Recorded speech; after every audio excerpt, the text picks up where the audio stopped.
Los países de América Latina llevan una década implementando o endureciendo sus normas para regular la venta de medicamentos, especialmente la de los antibióticos. A pesar de esto, la implementación de dichas normas aún no se cumple a cabalidad y el impacto de no hacerlo crea una situación que tiene a las autoridades preocupadas. Por eso, además, el tema para este año del Día Mundial de la Salud, que se celebrará en mayo, es la resistencia a los antimicrobianos. Para entender esto que acabo de decir, nos acompaña hoy la doctora Pilar Ramón Pardo. Ella es experta de la Organización Panamericana de la Salud en este tema. Bienvenida, doctora Pilar. Hola, gracias. Bueno, me decía que el primer país de América Latina en empezar a endurecer las medidas para comprar medicamentos, especialmente antibióticos, fue Chile hace unos 10 años y que recientemente lo hicieron México y Brasil. ¿Qué países de nuestra región no tienen una normativa al respecto? Realmente el 80%, es decir, casi todos los países de la región tienen su normativa, su legislación que regula y controla la venta de antibióticos. El problema no es el tener la legislación, que los países y las autoridades son bien conscientes de la necesidad, sino el problema es la implementación de la misma, el tener la capacitación y el entrenamiento de los profesionales que van a prescribir y luego van a comprar o dispensar los antibióticos, y por otro lado tener las medidas necesarias de inspección y fiscalización para asegurar el cumplimiento de estas legislaciones, ¿no? Muchos países, digo, ya las tienen, las legislaciones, el problema es la implementación, ¿no? ¿Y está medido ese tema de la implementación? ¿En qué porcentaje se da, en qué porcentaje no? Es difícil de responder a esta pregunta porque el problema es cómo se puede comprobar y medir la implementación de estas legislaciones.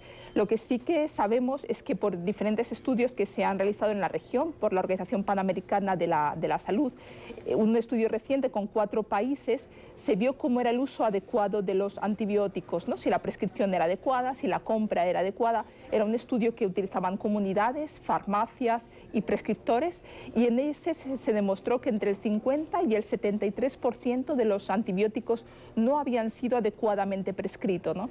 De manera que sabemos que es un problema que afecta en general a todos los países de la región y que afectan una proporción importante a los consumidores, a los pacientes y a sus familiares. Pero entonces no habían sido adecuadamente prescritos. Correcto. Es que es una falla del médico, no es una falla del farmacéutico que entrega sin fórmula médica un antibiótico. O sea, el problema va más allá, va al médico. No habían sido usados correctamente. Eso implica desde todo el proceso, desde la prescripción a la dispensación y a la utilización de los medicamentos. Es un problema general que abarca desde los proveedores de salud en diferentes aspectos profesionales hasta el consumidor del medicamento que había hecho también un uso inadecuado de la medicación, no completando el tratamiento, no siguiendo las dosis prescritas. Esta cifra, entre el 50 y 73%, se refiere al uso inadecuado del antibiótico. ¿Y cuál es el impacto, doctora Pilar, de que no se cumplan estas normas? Partimos de la base, por ejemplo, de que en Brasil el año pasado hubo 18 muertos reportados por una de las superbacterias más fuertes. Si usted me envió un estudio que tuve la oportunidad de ver por encima, en el que hay unos mapas que muestran cómo en algunos países ya hay unas superbacterias que son resistentes a los medicamentos más fuertes que hay contra ellas. ¿Qué tipo de enfermedades son las que combaten esos medicamentos? Y entonces, en ese sentido, ¿en qué países están en riesgo qué tipo de enfermos? La pregunta que haces es clave, ¿no? Porque realmente hay que pensar que el problema de las resistencias a los antimicrobianos que se genera por el uso inadecuado de antibióticos nos afecta a todos. Afecta desde a los niños a los que la mamá les entrega el remedio, a las familias y a toda la comunidad, ¿no? Y si tenemos que hablar de pacientes, quizás los que más sufren son aquellos que tienen las enfermedades más graves en unidades de cuidados intensivos, en hospitalización, incluso también otras patologías que eran comunes y que tenían un tratamiento sencillo, como podía ser sencillo pero largo, como podía ser la tuberculosis, que con el desarrollo de resistencia se complica tremendamente, o el VIH, dengue o la malaria. Es decir, que es un problema que afecta a todas las personas que tienen un problema infeccioso, que realmente somos todos. Y es que hay otro punto ahí, y entiendo que el tema de la creación de resistencia a los antibióticos lleva a que, por ejemplo, un medicamento que tardó muchos años en ser estudiado, en salir al mercado, quede obsoleto en un menor tiempo del que tardó en ser creado. ¿Nos podría poner algunos ejemplos de esto? Sí, por ejemplo, para desarrollar un antibiótico nuevo, un medicamento nuevo, el proceso es muy largo, entre 15 y 20 años, y es muy costoso la inversión que tiene que hacer la industria en desarrollar estos medicamentos es importante, ¿no? Y si se utiliza de manera inadecuada, inmediatamente aparecen resistencias, ¿no? Quizás el ejemplo más clásico sería la penicilina, ¿no?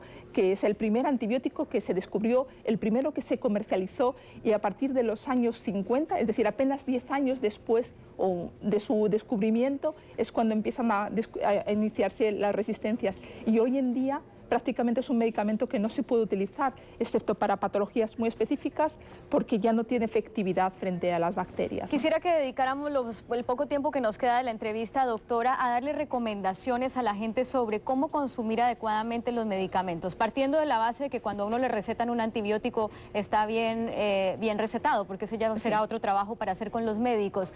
¿Qué pasa cuando una persona no se lo toma a la misma hora todos los días, por el tiempo que le dicen que se lo debe tomar? Sí, pero yo creo que has tocado un tema importantísimo, ¿no? Lo primero es el paciente que tenga un buen conocimiento y que no dude en preguntar al médico acerca de cuál es el tratamiento que va a tomar, cuál va a ser la posología, cuándo tiene que tomarlo, por cuántos días y en qué dosis. Un paciente bien informado, que conozca bien cuál es el tratamiento, es la clave, lo más importante.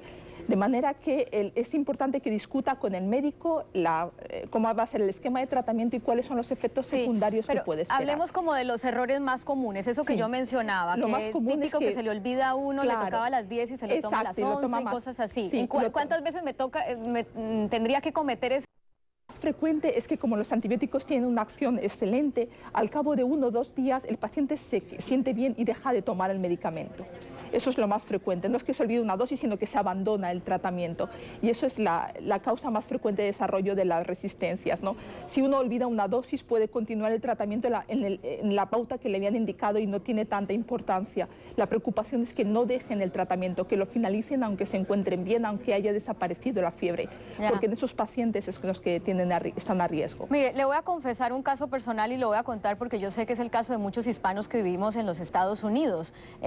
Uno trae medicamentos de sus países, eso pues es una práctica común, y entre eso trae antibióticos que en nuestros países se consigue más fácil sin fórmula médica, porque cuando uno tiene un dolor de garganta, una gripa, una cosa que uno sabe que va a ser muy engorroso conseguir una cita médica, es más fácil ya tomarse el tratamiento que generalmente a uno le indican para eso. ¿Hasta qué punto eso no una mala práctica?